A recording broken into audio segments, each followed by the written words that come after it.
Got Bill Doyle with the telegram. Obviously, Paul. I love hearing that. You do. Yeah, for a while we want to hear that some more. Okay. Obviously, Paul fouled out with like 4 minutes to go. Yeah. You're up 3, and then Rondo took over. Can you just talk about what he did? Yeah, he was terrific. I mean, let me start off by saying this. The Sixers are a pain in the ass.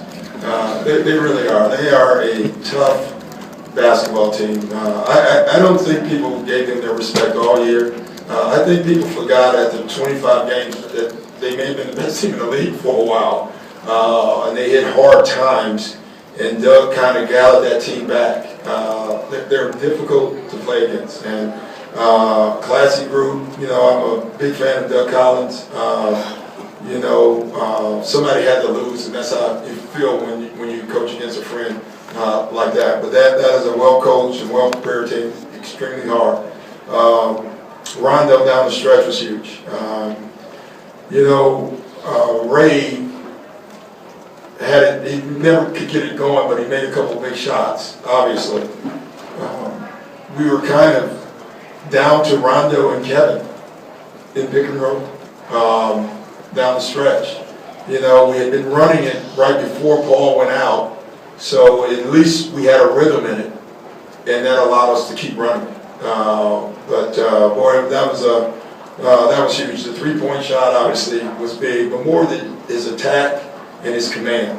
And I thought the biggest play besides that was race 3 off of one of the pick and rolls that we talked about it in the timeout. I actually gave Rondo the board to draw it up to make sure that Brandon knew exactly what we were looking for, and to have the trust in Ray after the way he was shooting the ball to get it to him and for him to make it says a lot about Ray, and I think it says a lot about our team that we trust you for 48 minutes, and I thought that was huge. So, I mean, Kevin's had, bigger gains numbers-wise, but how important was he tonight? No, he was huge. I mean, Kevin defensively controlling the paint, made big shots when we had it. I thought they did a really good job of confusing him a little bit on the post. He had a bunch of them where he actually had post-ups, but he was looking for traps, and they were not coming. And then when they trapped, they had him off balance a little bit. And you could see him at halftime just giving himself one of those self-talks. The talk obviously went well. And especially on the defensive end, Yeah, that's the block shots. Him and Brandon too tonight. Defensively, it was a beautiful game for us defensively. We took away the paint a lot tonight, more than we had in the game before. We got out to the three-point line tonight. They made some, but overall, it was pretty good. Well, Doc, so much has been said about Rondo over the years about his reluctance to score at times. But this obviously shows that when he puts his mind to it, he can. Well, he had no choice, too. That's what makes him good. Rondo wants to run the team, and he's a great quarterback. But tonight, with obviously Paul fouling out, he had to take charge of the team. And that's good to see as well. He's been aggressive, though, in my opinion, throughout this playoff, this entire run. And the games that he hasn't been, has been the games that we've struggled in.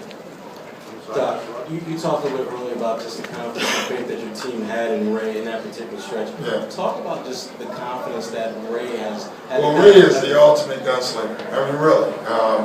That's what makes great players great.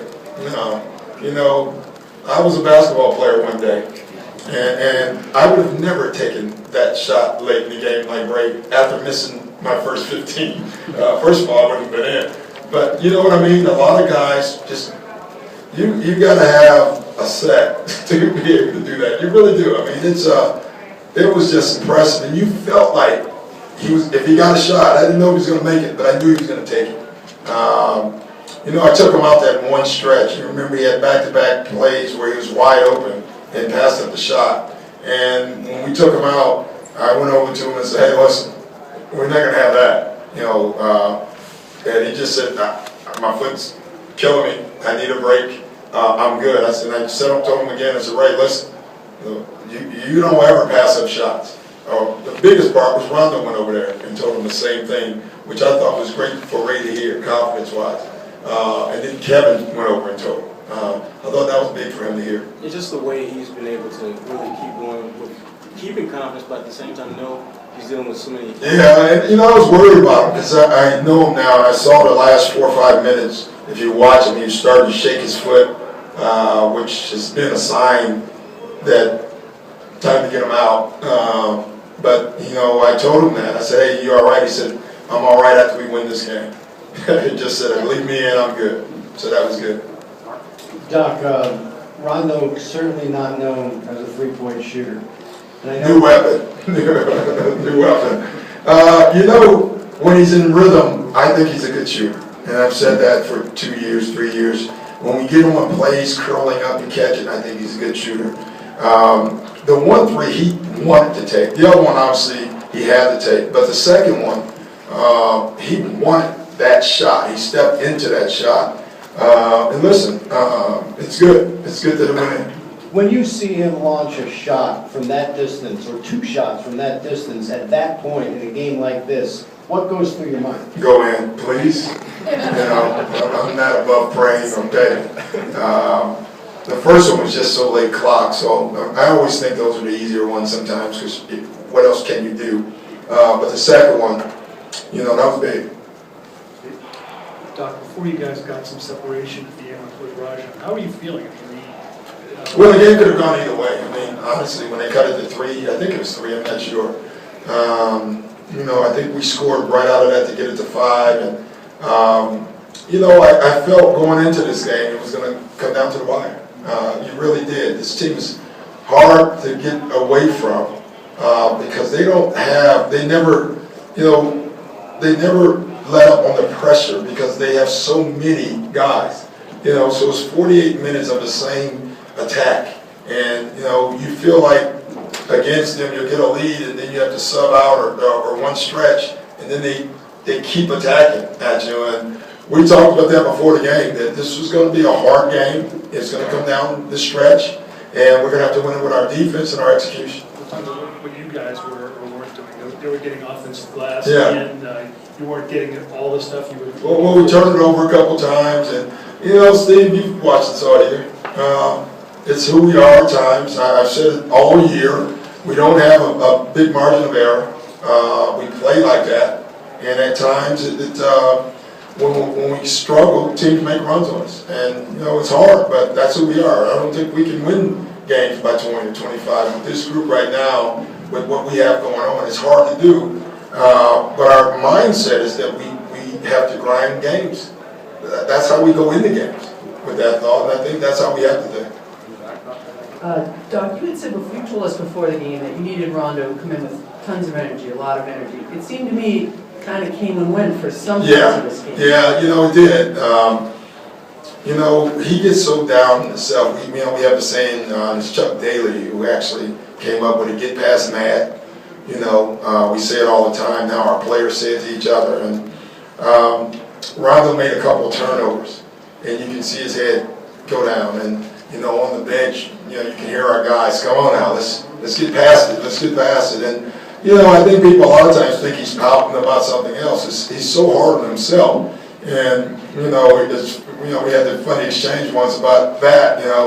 He says, "Coach, I'm not mad at anybody. I'm mad at myself." And I said, "I don't care who you're mad at. You're still mad, and we need you. We need your positive energy." And I thought he really fought himself tonight and won.